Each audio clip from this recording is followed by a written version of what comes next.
Selamat pagi kawan Rasika semuanya. Sudah jam 9:10 dan di hari Jumat ini cuaca untuk Ungaran dan sekitarnya sudah mulai mendung, padahal tadi sempat ada matahari sedikit ya. Tapi sekarang sudah mulai mendung lagi, dan setiap hari Jumat kita akan berbincang sehat bersama Rumah Sakit Ken Saras.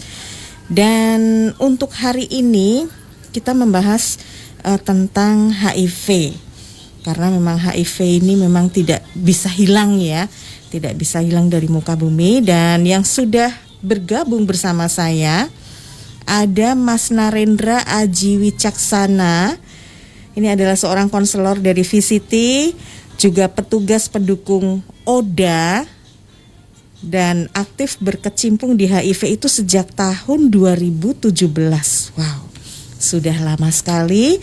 Terus juga ada Mbak Nani Darwati, petugas RR atau Report and Register HIV ke Rumah Sakit Ken Saras ya, HIV Rumah Sakit Ken Saras, petugas pendukung ODA juga, dan aktif berkecimpung di dunia HIV sejak 2019. Selamat pagi Mas Narendra, juga Mbak Nani. Pagi Mbak Greta. Bagaimana kabar hari ini? Ya, alhamdulillah baik Mbak. Iya, ini cerah banget ya, pakai baju merah-merah. Merah-merah. Iya, ngomong-ngomong soal HIV ini ya Mas Narendra juga Mbak Nani, HIV ini nggak bisa hilang dari muka bumi ya. Betul sih. Nah, untuk HIV sendiri, untuk pengetahuan dasarnya sendiri nih seperti apa sih Mas Narendra juga Mbak Nani ini, untuk gejala seseorang itu bisa terkena HIV dari gejala awal? Karena kalau HIV kan harus cek ke rumah sakit ya. Nah, kalau di sebelumnya kita nggak tahu orang itu kena HIV atau enggak gitu. Nah, cara mengetahui gejala dini. Gejala dini gimana ini? Oke,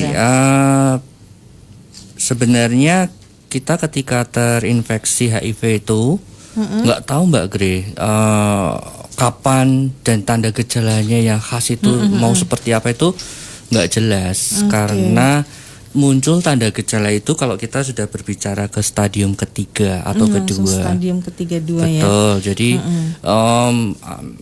ketika kita sudah terinfeksi HIV di 1 tahun pertama bahkan sampai 5 tahun itu kadang nggak muncul tanda gejala. Itu berdasarkan kesadaran diri kita kalau kemarin kok aku habis melakukan hal yang beresiko gitu ya. Aku kayaknya perlu tes HIV lah. Itu memang kembali ke kesadaran diri sendiri, baru nanti kita ketika tes baru tahu Mbak Gre. Ternyata hampir mirip seperti COVID ya. Kalau COVID kan ada orang yang nggak bergejala, kemudian dia, kayaknya aku habis ketemu orang yang batuk nih, aku perlu tes, ternyata positif, seperti itu. Mirip-mirip lah. Mirip gitu. Seperti itu. Karena ya? memang virus sih gitu. Berarti sama-sama virus ya ini masalahnya ya. Terus yang sekarang terjadi nih ya di dunia ini ya soal HIV, sekarang banyak terekspos di televisi, media sosial, perilaku yang menyimpang gini. Nah, trennya ini gimana sekarang ini? Oke. Jadi kalau bicara tren, kita kan sekarang lagi terbiasa dengan medsos. Kalau mau buka Instagram, ketik aja LGBT gitu. Atau kalau mau ketik di YouTube LGBT gitu, ketika kita enter, muncullah fenomena yang terjadi di dunia. Betul Bahkan sekali. di Indonesia pun ketika kita ketik LGBT di YouTube, jadi trending. Iya. Banyak sekali orang yang mengakses kanal-kanal YouTube orang-orang dengan LGBT.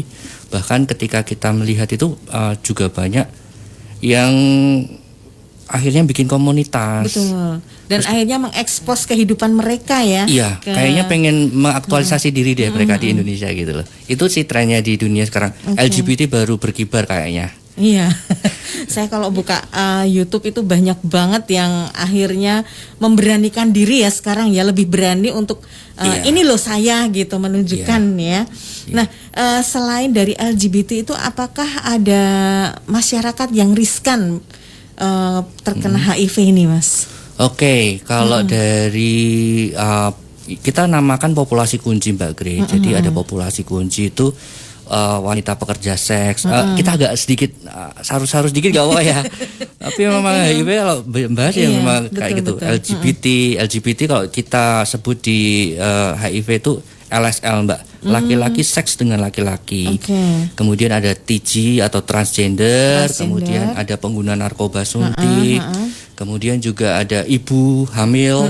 Ibu hamil kok bisa kena HIV? Iya bisa, karena banyak faktor yang bisa mempengaruhi. Jadi di masyarakat populasi yang rentan terkena HIV itu banyak sebenarnya. Ada LSL, kemudian WPS tadi ya, wanita pekerja seks, kemudian transgender, waria kalau kita nyebutnya seperti itu. Itu sih Mbak Gri. Oke, berarti memang sekarang ini para yang mempunyai orientasi menyimpang itu sekarang sudah berani menunjukkan, jadi tren untuk HIV semakin meningkat ya. Iya. Terus kalau untuk di Indonesia juga khususnya di Jawa Tengah ini gimana Mas Narendra? Untuk kasus ya, kasus HIV sampai mungkin dasawarsa terakhir ini, kalau di Jawa Tengah ya, Jawa Tengah khususnya di Kabupaten Semarang khususnya deh. Kabupaten Semarang aja deh, kita kan berada di lingkungan Kabupaten Semarang juga, yang dekat kota Semarang lah ya. Iya, itu peringkat ke-13 kita, sayangnya itu. Jadi peringkat ke-13, jadi angka penemuan kasus HIV itu sekitar 500-an sekarang, 500 orang. Yang tertinggi memang di kota Semarang, karena memang pergaulan di kota besar itu kan memang cenderung lebih nggak baik gitu. Oke, kota Semarang juga sekarang sudah Semarang menjadi kota metropolitan ya. Iya. Jadi memang sekarang meningkat ini, saya juga melihat data yang diberikan Mas Narendra ya. Kota Semarang, wow, urutan pertama sampai kasusnya sampai 1.756 ya Mas ya. Iya. Betul ya? Iya. Kasusnya itu yang ditemukan. belum yang nggak tahu. Terdeteksi ya. Iya. Karena memang di Semarang itu ada komunitas homo yang sekali pertemuan itu ada 800 orang loh Mbak Gri. Wow. Dan itu rutin. Mereka melakukan pertemuan seperti itu. Iya, setelah pertemuan kadang mereka nyewa hotel dan segala macam. Kayak gitulah Mbak Gri. Iya. Oke, nah sebenarnya HIV itu apa sih Mbak Nani? Terus yang diserang itu di imun kita atau bagaimana Mbak Nani? Untuk HIV sendiri itu human immunodeficiency virus yang menumpang di dalam badan kita dan merusak sistem kekebalan tubuh kita, sehingga tubuh kita menjadi mudah untuk terinfeksi penyakit gitu. Berarti HIV itu menyerang sistem kekebalan tubuh kita. Kekebalan tubuh, imun ya. Nah, yang pertama kali biasanya untuk melakukan pemeriksaan selanjutnya, seseorang itu merasa kok aku kayak kena HIV karena mereka menyimpang ya misalnya. Itu pertama kali yang bisa dilihat secara nyata itu apa ya, secara kasat gitu Mbak Nani? Biasanya timbul gejala-gejala Mbak. Biasanya ada diare berkepanjangan, ada timbul sariawan, dan ada penyakit kulit, infeksi opportunities yang terjadi di dalam tubuh kita begitu. Kalau batuk misalnya gitu? Kalau batuk belum ya. Tapi yang pasti untuk gejala awal itu biasanya sariawan. Ada panasnya juga nggak Mbak Nani? Enggak. Lebih ke berat badan itu menurunnya drastis. Oke. Dan itu berat badan itu biasanya dalam jangka waktu berapa lama itu bisa turun drastis seperti itu Mbak? Kalau HIV itu sendiri sekitar 10 tahun. Ya, 10 tahun. Misal kita melakukannya sekarang 10 tahun kemudian kita baru terlihat ya. Terlihat. Terus kalau untuk misalnya ini bisa dibantu dengan makan nggak? Misalnya, aduh saya merasa badan nggak enak nih ya, imun lagi nggak bagus. Terus kita makan terus gitu, bisa nggak itu bisa membaik nggak itu Pak Nani? Nggak bisa Mbak, soalnya kan sistem kekebalan tubuh kita yang udah terkena virus HIV tersebut. Jadi intinya tuh ketika di dalam tubuh itu masih ada virus, mau diobatin sampai kapanpun, mau kita terapi misalnya asupan gizi yang kita perbaiki, ya sama aja nanti tetap drop gitu Mbak Gre. Yang kita lakukan pertama harus menghilangkan atau meminimalkan jumlah virus di dalam tubuh. Kalau jumlah virusnya sudah berkurang banyak, baru kita terapi untuk meningkatkan berat badan.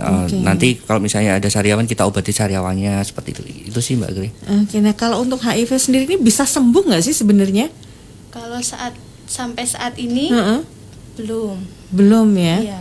Oke. Tapi kita bisa bantu dengan ARV, obat untuk HIV itu. Jadi untuk menambah daya tahan tubuh. Iya. Oke, nah virus HIV ini sebenarnya ada di mana saja sih, Mbak Nani? Virus HIV itu jumlah terbesar terdapat di darah, cairan vagina dan sperma. Untuk jumlah terkecilnya ada di ASI saat ibu menyusui, air liur, air mata dan air kencing. Terbukti kalau penularannya itu melalui darah, cairan vagina, sperma dan ASI bagi ibu yang sedang menyusui yang terkena dan HIV. mengidap HIV ya. Oke, nah itu tadi kawan-kawan penjelasan dari Mbak Nani soal HIV ya. Untuk kawan-kawan yang ingin bertanya-tanya seputar HIV, terus bagaimana cara pencegahan supaya terhindar gitu ya, boleh bisa bergabung bersama kami di sini di 081 3258 58500. Dan kalau ngomong masalah HIV itu pasti kita akan langsung mengarah ke AIDS, karena banyak juga para artis luar negeri nih ya, terutama para artis luar negeri ini yang meninggal karena AIDS. Nah, tapi kita break dulu ya, Mas Narendra juga Mbak Nani, nanti kita obrolin lagi apa beda HIV dengan AIDS. Bincang Sehat bersama Rumah Sakit Ken Saras.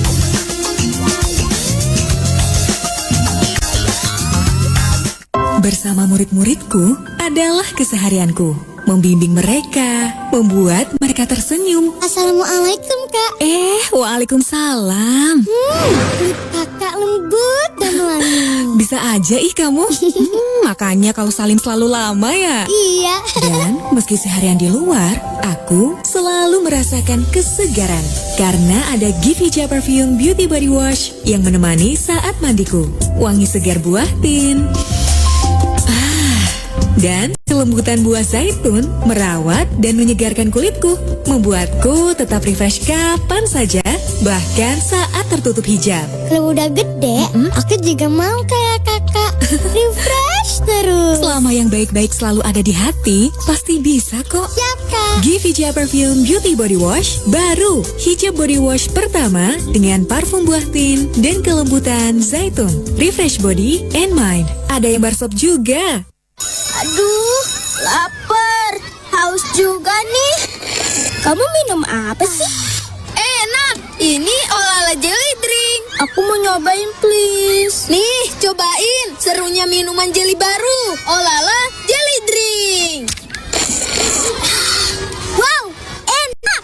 Baru Olala Jelly Drink. Teksturnya lembut, jelinya smooth banget di mulut. Ada rasa anggur dan rasa jambu. Olala Jelly Drink dikemas higienis. Satu sedotan untuk satu cup. Praktis, tinggal slurp jelinya. Aku suka rasa jambu. Jelinya enak dan lembut. Kalau aku suka rasa anggur, rasa buahnya yummy banget. Olala Jelly Drink favoritku, menyenangkan dan mengenyangkan. Baru Olala Jelly Drink. Berasa buahnya, smooth jelinya. Dari Wings Food. Yu, kok ayem tenan lho. Esok-esok wis podo ngopi, podo rasan-rasan. Mbok yo do bahas sing luwih berfaedah karo bermanfaat ngono lho. Lah emang ono apa to, Yu? Iki lho, jiluk meneh ki arep ono pilkada Kabupaten Demak. Piye? Wis padha duwe pilihan apa durung? Ayo nek aku no geleme sing cetha-cetha wae lah, Yu. Lah iki lho, Mbak Esti sing cetha-cetha, sing nomor 1. Saya Dr. Esti yang melaju mewakili unsur muda milenial profesional dan Yi Alim sebagai tokoh ulama mantap mencalonkan diri sebagai calon bupati dan wakil bupati Kabupaten Demak periode 2021-2024. Mari bergerak bersama, kita jadikan Demak bermartabat, maju dan sejahtera.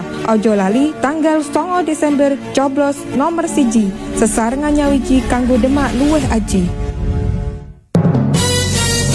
Rasika, pesan Gubernur Jawa Tengah Ganjar Pranowo dalam menghadapi musim penghujan saat ini.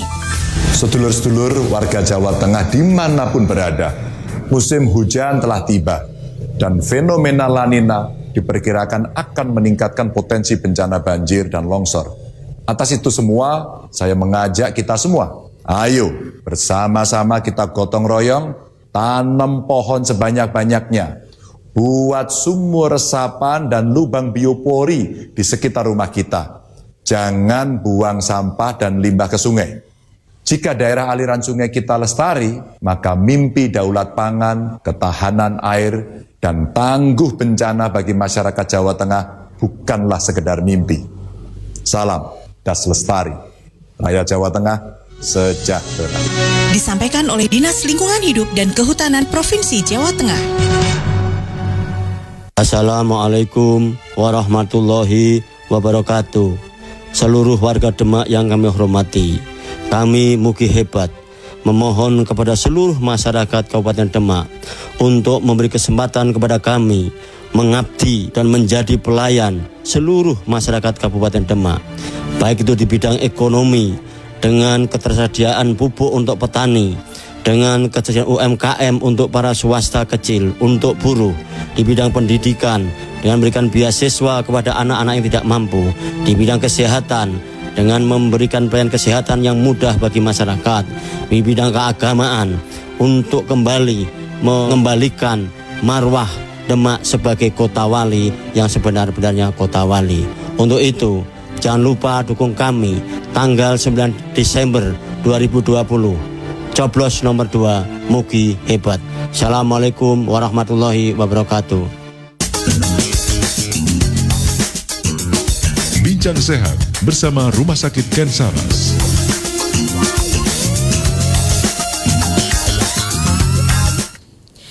Kawan Rasika, gimana kabarnya menjalani new normal? Ada yang sudah kembali menjalani rutinitas harian, ada yang masih banyak melakukan aktivitas dari rumah. Baik yang sudah kembali aktif ataupun yang masih banyak beraktivitas di rumah, jangan lupa tetap jaga kesehatan. Biasanya setelah seharian beraktivitas, badan mulai terasa capek, pegal, atau nyeri otot. Nah, buat anak-anak muda pantang ya aktivitas terhambat karena pegal dan nyeri otot. Tapi nggak perlu khawatir, ada Hansaplast Koyo yang efektif meredakan pegal dan nyeri otot. Dengan teknologi headlock, koyonya tetap hangat seperti baru dibuka. Kebetulan saya juga suka pakai nih Hansaplast Koyo karena bahannya nyaman di kulit dan elastis, hangatnya pas, tahan lama dan tidak membuat iritasi kulit. Hansaplast Koyo punya 2 varian koyo, yaitu koyo hangat dan koyo panas. Biasanya saya pakai sesuai kebutuhan. Kalau lagi pegal dan nyeri otot ringan, saya pakai yang koyo hangat. Kalau lagi butuh yang lebih panas, saya pakai yang koyo panas. Dua-duanya sama bagusnya untuk meredakan pegal dan nyeri otot. Warnanya sangat cocok digunakan untuk kulit orang Indonesia dan harganya terjangkau. Ayo coba Hansaplast Koyo dan buktikan efektivitasnya untuk redakan pegal dan nyeri otot. Kawan Rasika bisa mendapatkan di Alfamart, Indomart, dan toko-toko terdekat di sekitar. Untuk info lebih lanjut, cek Instagram @hansaplastkoyo_ID. Dan balik lagi ya kawan Rasika, kita ngobrol soal HIV. Tadi saya mau menanyakan sama Mas Narendra nih ya, bedanya AIDS dan HIV itu apa gitu. Ya Mas Narendra, apa bedanya AIDS dan HIV? Apakah orang dengan HIV bisa disebut AIDS? Ataukah AIDS tidak bisa disebut HIV? Oke. Kalau dari AIDS itu kan sebenarnya singkatan Mbak Gri. Jadi singkatan dari Acute Immune Deficiency Syndrome. Jadi penyakit yang timbul banyak berasal dari penyakit bawaan ketika kita terkena HIV gitu. Kalau pertanyaannya apakah HIV itu bisa dikatakan dia AIDS, belum tentu. Belum tentu ya. Jadi orang HIV belum tentu AIDS. Tapi orang AIDS sudah pasti dia HIV seperti itu. Gampangnya ketika kita sakit, kemudian banyak sakit yang muncul di dalam tubuh kita, itu yang dinamakan AIDS.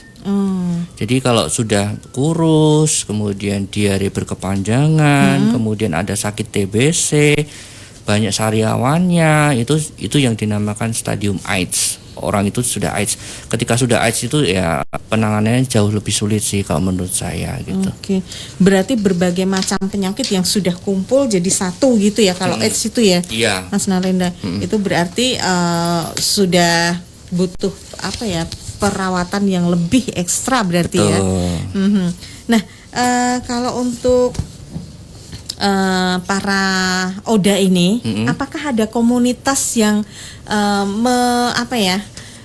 membimbing mereka, ada komunitas, ada yang memberikan apa kayak penyuluhan gitu, Mas Narendra? Jadi kalau berbicara tentang komunitas itu sebenarnya HIV itu banyak yang mendukung gitu, Mbak. Mulai dari LSM, kemudian dari Dinas Kesehatan sendiri, kita juga punya KPA, Komisi Penanggulangan AIDS. Kemudian ada kelompok-kelompok juga. Kalau kita menyebutnya KDS, Mbak Gre. KDS itu kelompok dukungan sebaya.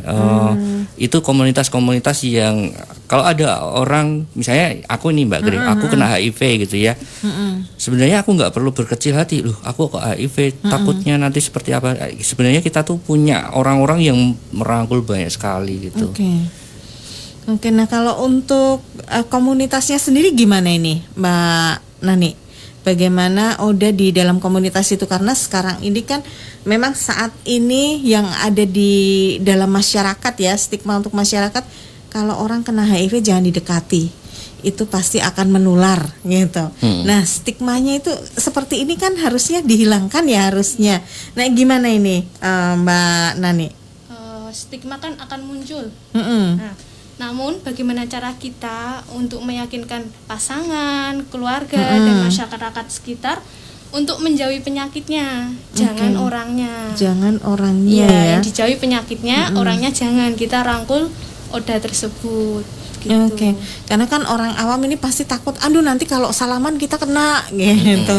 Terus misalnya, aduh kita makan bareng aja kok sendoknya dipakai dia, nanti kita kena gitu kan. Stigmanya kan seperti itu ya. Makanya sih kita sebagai tenaga kesehatan atau orang-orang yang mungkin peduli dengan HIV/AIDS itu seharusnya memberikan edukasi yang baik kepada masyarakat. Penularan HIV itu seperti apa agar stigma itu nggak muncul sih menurut saya. Nah untuk ODA sendiri ini ada nggak yang dia menolak untuk masuk komunitas ataupun ditolak oleh komunitas, ini ada nggak yang seperti itu, Mbak Nani? Ada, Mbak, pernah juga. Jadi kita ada ODA yang menolak, kita meminta bantuan kepada LSM, seperti LSM Sokoguru, itu komunitasnya WPS, untuk Fatayat komunitasnya Homo, pengguna narkoba dan waria, dan yang terakhir KDS, pendukung ODA. Jadi kita minta bantuan tersebut untuk merangkul ODA tersebut dan untuk membimbing ODA tersebut gitu. Nah kalau caranya itu, pendekatannya seperti apa, Mbak? Saya pengen tahu ini ya, pendekatannya untuk ODA yang menolak gitu. Enggak, saya merasa sehat kok, saya nggak apa-apa gitu. Cara pendekatannya itu seperti apa, Mbak? Biasanya kita komunikasi ke KDS dulu atau ke LSM Sokoguru atau Fatayat, menginformasikan kalau ODA tersebut menolak. Nanti dari LSM tersebut menindaklanjuti untuk ke rumahnya untuk membujuk ODA agar bergabung dengan komunitas dan menjadi anggotanya biar bisa terpantau bagaimana pengobatannya, minum obatnya ya begitu. Nah dalam LSM sendiri itu dibeda-bedakan nggak, dipilah-pilah nggak antara misalnya ODA yang kategori yang LGBT, apa itu dipilah-pilah atau jadi satu komunitasnya ini? Dipilah-pilah. Seperti Sokoguru itu khusus untuk wanita pekerja seks, sedangkan untuk Fatayat itu lebih ke homo, pengguna narkoba dan waria gitu. KDS itu sebagai pendukung. Dan sebagai pendamping ODA gitu. Semisal kalau kita ODA itu tidak minum obat, nanti kita bisa kontrol, bisa kita beri nasihat untuk minum obat lagi, untuk periksa lagi begitu. Jadi lebih terpantau gitu. Nah kita ini orang awam kan kadang suka, ya itu tadi yang saya bilang, stigma masyarakat itu sekarang sudah melekat banget ya. Kalau ODA kita harus menjauhi. Nah, menyikapi masyarakat yang seperti ini gimana? Karena kan tidak semua masyarakat bisa menerima ya. Dari komunitas sendiri untuk menyikapinya gimana ini? Mbak, Kayak seperti pandemi saat ini, COVID itu kan penularannya lebih berbahaya. Betul. daripada kita Lebih bertemu gampang. Daripada kita bertemu dengan oda. Sama-sama virus, sama-sama kekebalan tubuh yang diserang. Tapi kan kita aja nggak takut sama COVID. Betul. Kita juga jangan takut untuk bertemu dengan oda. Oke. Gitu. Bahkan orang-orang oda tersebut itu bukan orang-orang yang nakal. Ya, kebanyakan ya. Kalau yang kita ketemu tuh ketemunya tuh bahkan ada yang bapak rumah tangga yang nggak tahu apa-apa gitu, Mbak Gre. Bahkan ada anak kecil yang nggak tahu apa-apa tiba-tiba kena gitu sih. Oke. Nah, ini soal tadi ya, komunitas tadi ya, kita memang harus memberikan penyuluhan kepada masyarakat juga. Nah, kalau kegiatannya Oda itu kalau sudah ada di komunitas nih apa aja sih? Saya pengen tahu nih kegiatannya. Apakah juga ada kegiatan keterampilan atau apa? Nah, ini kegiatan komunitas apa aja nih, Mas Narendra? Ya, jadi kayak semacam Sokoguru tuh ya, dia kan juga punya semacam petugas lapangan, petugas edukator. Biasanya itu mereka merekrut dari orang-orang yang ditemukan seperti itu. Jadi misalnya nih ada wanita pekerja seks yang dia sudah nggak mau kembali ke dunianya, terus mereka tuh rekrut seperti itu, diajak untuk jadi orang-orang yang ayo sesama teman-teman kita yang dulunya pekerja seks, kita sadar yuk, kita periksa seperti itu. Jadi kayak orang-orang yang merangkul untuk teman-temannya sendiri. Kemudian juga kadang juga diarahkan untuk kegiatan-kegiatan edukasi, kemudian kegiatan-kegiatan yang sifatnya membangun untuk biar tidak mengarahkan kembali ke dunia yang sebelumnya seperti itu. Itu peran serta di LSM ya. Kalau yang di KDS lebih ke arah kelompok dukungan sebaya ya, itu lebih ke arah untuk pengobatan, dukungan untuk pengobatan. Jadi jadi kalau misalnya kita pengen berobat tapi tidak bisa berangkat ke rumah sakit, itu bisa kontak ke KDS seperti itu. Jadi mereka akan bantu seperti itu. Kita misalnya butuh periksa darah tapi kok aku nggak kuat ke rumah sakit karena aku sudah ke stadium 4 nih, nggak bisa jalan dan segala macam, itu kita kontak ke Pak Naryo biasanya, Mbak, kita. Oke, nah ini soal Oda ya, Mas ya. Oda itu kan istilahnya imunnya kan drop ya. Iya. Orang yang kena HIV ini kan imunnya drop. Terus kalau misalnya dia pengen berobat tapi takut juga ke rumah sakit gitu ya, karena kan sekarang ini lagi ada COVID ya. Nah itu gimana, Mas? Apakah LSM yang tidak masuk di komunitas tersebut bisa nggak LSM ini membantu, Mas? Kalau LSM kan kita bicaranya ke arah lebih komunitas yang khusus. Jadi LSM Fatayat itu khusus untuk yang tadi, Sokoguru khusus untuk yang tadi. Kalau yang untuk masyarakat umum, kalau misalnya orang dengan HIV/AIDS seperti itu, tapi belum masuk komunitas loh ya. Masuk komunitas bisa masuknya ke KDS atau kelompok dukungan sebaya itu gitu. Jadi biasanya memang kalau kita menemukan Oda, kita pasti akan merujuk Oda tersebut ke KDS. Oke, ke KDS dulu berarti pasti akan dirujuk ke KDS untuk nanti bisa dibantu untuk masalah. Karena perawatan Oda ini kan nggak hanya setahun 2 tahun, Mbak Gri. Betul. Seumur hidup. Seumur hidup bertahan dia selama daya tahan tubuhnya masih kuat. Ya, dia akan bisa survive ya. Iya, makanya Oda ini perlu orang yang mendampingi, perlu dia juga membuka diri. Saya harus dibantu oleh siapa gitu sih. Oke. Terus ini soal HIV ya. Kita melakukan apa yang kita pikirkan saat HIV itu apa sih sebenarnya? HIV itu bisa tadi karena kontak seksual ya. Nah, tapi selain itu apakah bisa seseorang ini kena HIV? Misalnya nih, ini kita orang biasa gitu ya. Cuman saya pengen sesuatu yang beda, misalnya nggak pakai narkoba, nggak apa, mungkin pakai tato misalnya gitu. Nah itu gimana itu, Mas? Oke, berarti kapan kita berpikir kita harus periksa ya, Mbak Gri ya. Oke, yang pertama pastinya kalau kita beresiko, misal beresiko untuk berhubungan seks ya. Misalnya kita pesan PSK, kemudian PSK-nya itu beresiko. Makanya kita perlu pikirkan untuk aku habis hubungan sama PSK nih, berarti aku harus periksa HIV. Itu yang pertama. Atau berhubungan dengan LSL, misalnya nih aku hari ini gagah banget nih, laki banget gitu, ketemu sama orang yang ngondek, terus aku jadi ikut ngondek gitu, terus jadi ikut ke rumahnya, terus habis itu aku berhubungan seks dengan dia gitu kan. Setelah itu aku harus periksa gitu. Terus kemudian ketika aku punya tato, jadi kalau misalnya tato itu memang si alatnya jarum suntiknya itu diganti, tapi alatnya itu nggak diganti. Jadi apakah benar-benar disterilkan nggak tahu juga gitu. Itu tato itu juga beresiko tinggi. Kemudian ketika kita masih muda, ini kita bicara di Indonesia ya, banyak artis yang masih muda tiba-tiba dia nggak sadarkan diri. Kalau kemudian ada tanda-tanda ke arah misalnya pembengkakan kelenjar getah bening dan segala macam, itu perlu kita waspadai, kita apakah terserang virus HIV atau enggak gitu. Kemudian ketika kita punya anak dengan gizi yang buruk, dari orang-orang misalnya orang tuanya yang beresiko tinggi, perlu diperiksakan juga sih.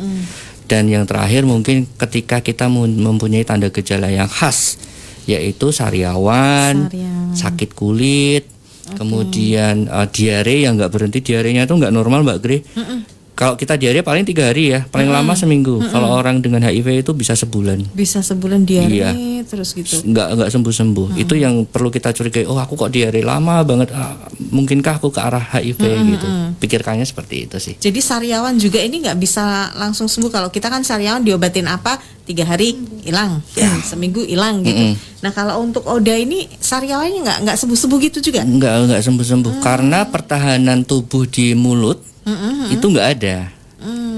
HIV kan seperti itu, karena pertahanan tubuh di usus itu nggak ada, makanya diare. Karena pertahanan tubuh di paru-paru nggak ada, makanya sakit paru-paru. Iya, mengarah ke situ sih Mbak Gre. Nah kalau HIV ini apakah juga bisa mengalami penyakit istilahnya komplikasi gitu, Mas Narendra? Sangat memungkinkan, karena ya. tergantung dari ketahanan tubuh masing-masing ya.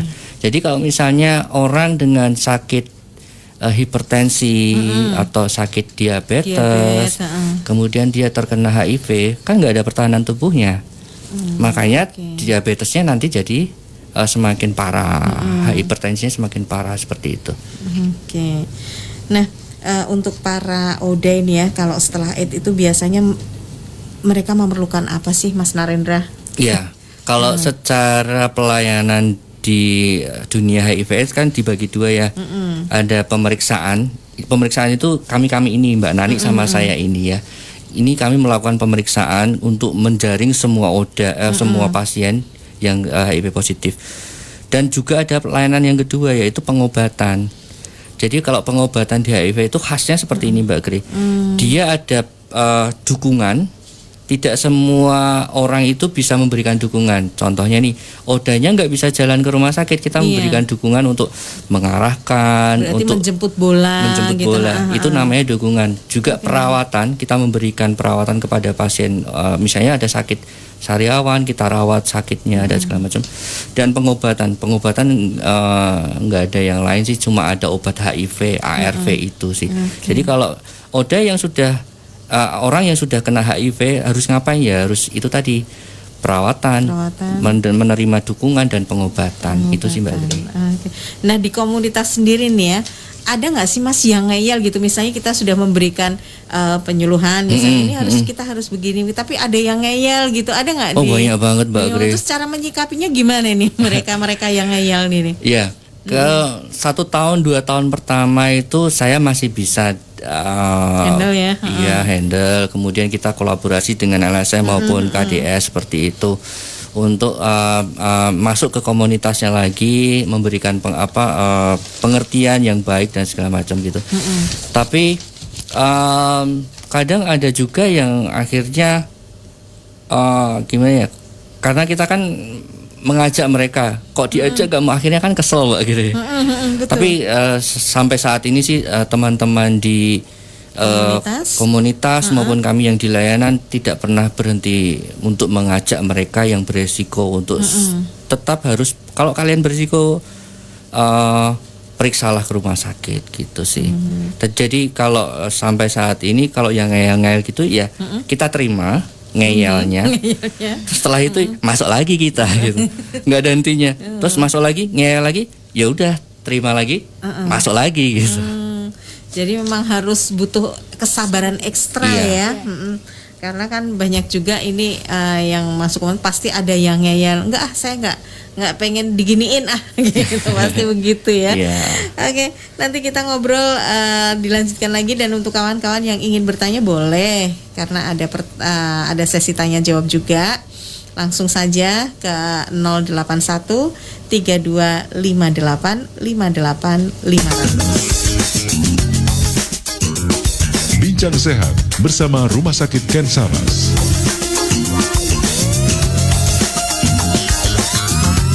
Halo Ari Irham. Halo.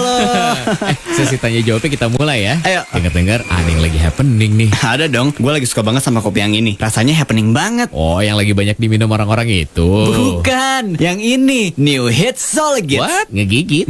No. New Hits Solegits. Top coffee gula aren baru. Top coffee gula aren? Iya, ini kopi happening gue. Kopi dan susu di blend gula aren yang legits. Tempting banget. Wah, jadi pengen nyobain top coffee gula aren. Cobain dong. Ribet kan bikinnya? Enggak dong, kapanpun kamu mau tinggal bikin. Jadi deh, gak perlu ngantri, gak perlu nunggu lama juga. Wah, penting banget tuh. Selain itu, kamu juga bisa tambahin boba, marshmallow, es krim, kreasiin sesukamu deh. Wah, cobain lah.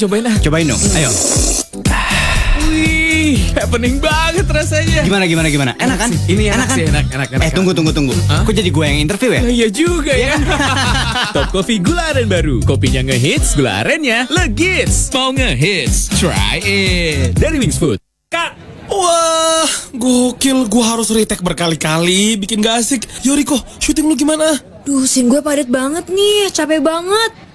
Nyantai dulu kuy, kita nyeruput tiramisu. Maksud lo? Nyeruput kopi? Apa ngemil tiramisu? Ya, kudet lu, anak muda tuh harusnya update, apalagi kopinya. Nih, Neo Coffee Tiramisu, baru, pertama di Indonesia. Kopi rasa tiramisu dalam kemasan saset, nikmatnya update. Sini nih, gue sediain Neo Coffee Tiramisunya. Nih, gak pakai lama kan? Mana coba? Wow, ini nih baru kopi kekinian nih. Balikin semangat gue lagi. Ya kan, apa gue bilang, lembutnya tiramisu, coklat dan kopi susunya, so much yes. I miss you Neo Coffee Tiramisu. Need it? Love it. Cobain kuy. Dari Wings Food. Bu Ani sudah belanja di toko roti Maimiku apa belum? Mah, kapan nih anak-anak diajak belanja ke Maimiku? Bu Retno, saya kok jadi penasaran. Iya, memang betul Bu Ani. Ibu-ibu pengajian, arisan kantor, hajatan sekarang banyak yang pakai roti Maimiku. Bahkan waktu kemarin saya hadir di pengajian tingkat nasional, ternyata hidangannya juga roti Miku. Karena apa ya Bu? Yang paling utama itu pasti karena rasanya yang enak, gurih, lezat dan lembut. Karena harganya lebih murah daripada roti besar sekelasnya. Terus? Karena semua orang mengatakan produk Miku bermacam-macam dan enak semua. Terus, ayo kita terus ke sana. Maimiku menyediakan bermacam-macam snack dan bakery. Murah, lezat dan berkualitas. Cocok untuk berbagai acara dan untuk oleh-oleh. Maimiku Cake and Bakery ada di Jalan Raya Karangjati, Pringapus, depan Kamaltek, 500 meter dari arah Polsek Bergas ke arah Pringapus, depan Puskeswan, Pusat Kesehatan Hewan Karangjati. Maimiku membawa rasa sampai ke hati. Selamat ya Bu, atas lahiran anak pertamanya. Makasih ya. Kebetulan ada Bu Endah. Saya mau tanya, KB apa ya yang cocok untuk ibu menyusui? Selain metode IUD dan implan, ada satu pil KB yang cocok buat ibu menyusui, yaitu pil KB andalan laktasi. Pil KB andalan laktasi? Pil KB andalan laktasi hanya mengandung hormon progesteron saja, sehingga tidak mempengaruhi kualitas ASI. Produksi ASI tetap terjaga. Tapi ada yang bilang pil KB bisa bikin gemuk. Itu hanya mitos. Banyak faktor penyebab kegemukan, diantaranya gaya hidup, kurang istirahat, stres, dan lainnya. Tapi harganya? Harganya sangat terjangkau. Dan yang paling penting ada di seluruh apotik, toko obat, ataupun di klinik bidan. Pil KB andalan laktasi tidak mengganggu produksi ASI loh Bu. Pil KB andalan laktasi. Pil KB tepat saat menyusui dari DKT Indonesia. Kemenristek Dikti memilih Provinsi Jawa Tengah sebagai peraih peringkat pertama penghargaan Indonesia Award sebagai provinsi inovatif. Menyusul Provinsi Jawa Barat di peringkat 2 dan Jawa Timur di peringkat 3. Penghargaan diserahkan langsung oleh Menteri Riset dan Teknologi Indonesia Bambang Brojonegoro dan diterima Gubernur Jawa Tengah Ganjar Pranowo di Auditorium B.J. Habibie, Jalan Tamrin, Jakarta, Selasa 10 November 2020. Acara Anugerah Inovasi Indonesia Award dibuka melalui virtual oleh Presiden Joko Widodo. Ya, sebenarnya ini keseriusan kawan-kawan di tingkat kabupaten, kota, provinsi yang mereka ternyata riset, inovasi, kreasi itu menjadi habit, menjadi kebiasaan. Ini bagian dari cara kita merangsang agar daerah-daerah bisa melakukan inovasi kreasi, risetnya lebih banyak, dan menyelesaikan persoalan daerah. Inovasi karya Provinsi Jawa Tengah yang mendapat perhatian diantaranya sekolah virtual untuk anak putus sekolah. Pemprov tidak sekedar menggelar pembelajaran daring namun juga membuat aplikasi hingga silabus khusus. Selain itu, beragam inovasi dari sumbangan masyarakat dan komunitas juga merebak di Jawa Tengah dalam beberapa tahun terakhir. Dari inovasi olah makanan, alat dan sistem pertanian hingga teknologi.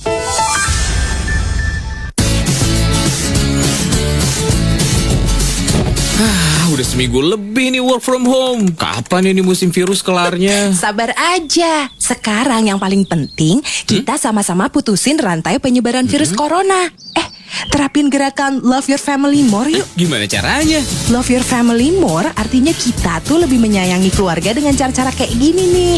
Patuhi anjuran pemerintah untuk tetap di rumah dan hindari pergi ke tempat keramaian. Ajak keluarga rutin cuci tangan dengan sabun dan air mengalir. Pakai juga hand sanitizer jika sedang bepergian.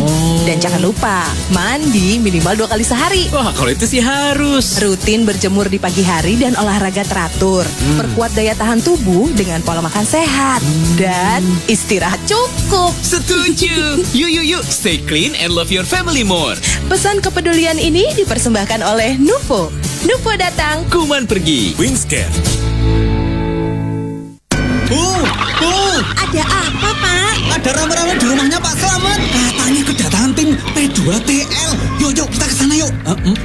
Mas ini siapa dan sedang apa ya? Saya dari tim P2TL. Nah, sekarang ini saya sedang melakukan pemeriksaan pemakaian tenaga listrik. P2TL? Apa itu, Mas? P2TL itu penertiban pemakaian tenaga listrik untuk memastikan pelanggan PLN benar-benar menggunakan tenaga listrik sesuai prosedur dan dengan cara yang benar. Memangnya ada ya penggunaan tenaga listrik yang tidak sesuai dengan prosedur? Ada, Pak. Seperti menyambung langsung aliran listrik dengan kabel, mencantolkan dengan kabel PJU, menyambung langsung dari kotak APP tanpa melalui KWH meter, mengganti MCB tanpa memberitahu PLN, dan merusak fungsi KWH meter. Terus kalau bukti melanggar gimana, Mas? Nah, kalau melanggar, sanksinya pemutusan sementara, pembongkaran rampung, pembayaran tagihan susulan, dan pembayaran biaya P2TL lainnya. Wah, mesti hati-hati nih Bu, biar nggak didatangi sama tim P2TL. Gunakan tenaga listrik dengan bijak dan benar. Penggunaan yang tidak semestinya akan merugikan negara dan masyarakat luas. Iklan layanan masyarakat ini dipersembahkan oleh PLN Distribusi Jawa Tengah dan DI PLN untuk kehidupan yang lebih baik. Hari Senin hingga Sabtu jam 11 hingga jam 12 siang, ruang khusus pembelajaran siswa SD dan SMP di Kabupaten Semarang. Super On Air dapat diakses melalui gelombang 105,6 FM dan audio visual melalui YouTube Rasika USA Live.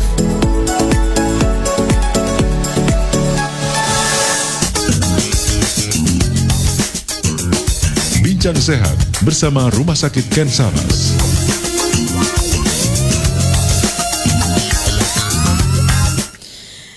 Mas Narendra kayaknya juga Mbak Nani nih ya. Waktunya kok tinggal beberapa menit lagi ya, mepet banget. Nah, ini berkaitan dengan pengobatan ODA ini ya. Nah, di Rumah Sakit Ken Saras ada nggak sih pelayanan untuk para ODA ini, Mas Narendra? Ya, kebetulan di Rumah Sakit Ken Saras sudah ada klinik HIV-nya. Jadi di dalam klinik HIV itu apa aja layanan yang bisa kita dapatkan? Satu, kita bisa berkonsultasi. Misalnya aku kok beresiko seperti ini, apa yang harus aku lakukan, itu bisa konsultasi dulu. Kemudian kita bisa melakukan pemeriksaan. Jadi pemeriksaannya itu gratis, Mbak Gre. Jadi kita menggunakan metode rapid test. Kemudian rapid testnya sampai 3 kali nanti. Rapid test 1, 2, 3 seperti itu. Itu semuanya gratis, dibiayai pemerintah. Kemudian kalau misalnya hasilnya negatif, dia masuk ke periode-periode jendela, periode yang harus diulang seperti itu. Sama kayak COVID ya, harus diulang seperti itu. Nanti akan juga diprogramkan untuk pemeriksaan ulang seperti itu. Itu dari segi pemeriksaan. Jadi layanan pemeriksaannya seperti itu. Kemudian kalau layanan pengobatannya nanti bisa ketemu dokter. Kebetulan nih kita baru ngelatih dokter baru nih di Semarang. Di Semarang. Jadi ada dokter baru yang nanti kita latih untuk bisa memberikan obat. Kemudian juga nanti bisa ada petugas-petugas yang memberikan dukungan karena pengobatan setahun, 2 tahun, 3 tahun itu pasti akan jenuh ya odanya. Betul. Jadi nanti kita bisa memberikan dukungan, contohnya misalnya harus dibantu untuk ke rumah sakit karena nggak bisa datang ke rumah sakit dan segala macam, dan juga bisa dilakukan perawatan. Misalnya nih odanya jadi banyak sariawannya, nggak bisa makan, lemes, ya udah dirawat di rumah sakit. Seperti itu. Jadi kalau jenis layanannya ada 2 tadi ya, pemeriksaan dan pengobatan. Kemudian bagaimana cara ke rumah sakitnya? Tinggal datang aja ke rumah sakit. Kemudian ketemu kami dulu. Bisa kontak saya atau Mbak Nani ke bagian informasi. Saya mau ketemu Mbak Nani atau Mas Narendra gitu. Karena kan banyak orang yang ketika datang ke rumah sakit ngomong, saya mau periksa HIV, malu ya. Betul. Kok HIV gitu bilangnya. Jadi bilang aja mau ketemu Mas Narendra atau ke Mbak Nani atau bilang aja ke klinik Mutiara gitu. Taunya orang klinik Mutiara itu kan, oh apa ini klinik kecantikan ya gitu. Kalau didengar orang sih gitu. Terus juga nanti bisa datang ke klinik Mutiara lantai 5. Kliniknya terpisah dari rawat jalan. Jadi ketika masuk ke klinik itu nggak banyak orang yang tahu. Karena memang kita pisahkan. Kita menghormati orang-orang yang pengen periksa biar nggak, kok masuk ke klinik HIV ya gitu. Jadi kliniknya terpisah, nanti di dalam tinggal duduk aja, kita layani dari mulai nanti pemeriksaan sampai nanti hasilnya jadi. Biasanya cuma sampai nggak lama sih, 20 menit jadi, bahkan setengah jam mungkin.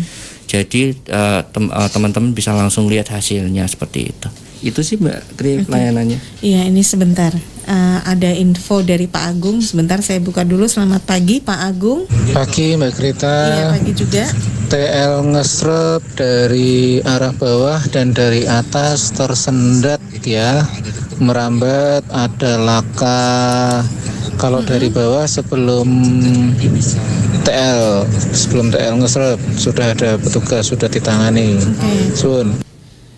Kurang jelas lakanya antara apa dengan apa, tapi sudah dipinggirkan ke kiri jalan dan sudah ada juga ambulan hebat. Oke.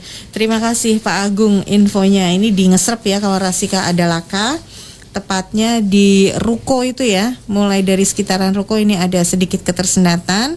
Tapi mudah-mudahan tidak ada korban jiwa dan bisa segera ditangani supaya jalurnya juga kembali lancar. Terima kasih Pak Agung infonya. Balik lagi tadi Mas Rendra untuk pelayanan di Rumah Sakit Ken Saras tadi ya. Jadi para ODA ini bisa langsung menuju ke klinik Mutiara. Atau bisa konsultasi by phone misalnya? Bisa juga ya. Karena pandemi ini saya memang lebih banyak melayani konsultasi via WA atau bisa telepon, nanti bisa hubungi saya, kemudian aku pengen gini gitu, bisa nanti. Oke, bisa layani. Nanti. Oke.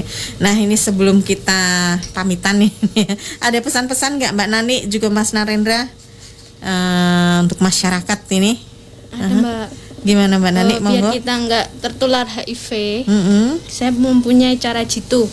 Yang pertama, tidak melakukan seks. Lalu yang kedua, bersikap saling setia dengan pasangan. Yang ketiga, cegah dengan memakai kondom apabila melakukan seks tersebut. Yang terakhir, jangan menggunakan narkoba suntik. Gitu. Itu pesan dari Mbak Nani. Mas Narendra ada pesan?